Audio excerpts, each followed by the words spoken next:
আসসালামু আলাইকুম বন্ধুরা, সবাই কেমন আছেন? আশা করছি সবাই খুব ভালো আছেন আর আমিও খুব ভালো আছি। তো আমি কিছুদিন আগে গ্রামে এসেছি, সেটা তো সবাই জানেন।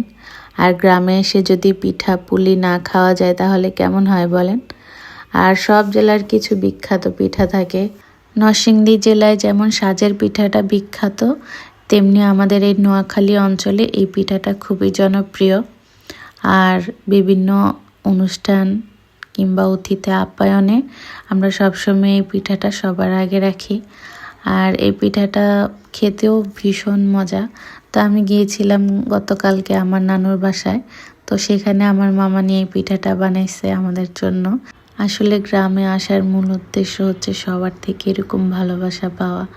সবাই এতটা ভালোবাসে যে না এসে পারি না। আমি কিছুদিন আগেই কিন্তু গ্রামে এসেছিলাম, গত 2 মাস আগে। তারপরে এখন আবার চলে আসলাম।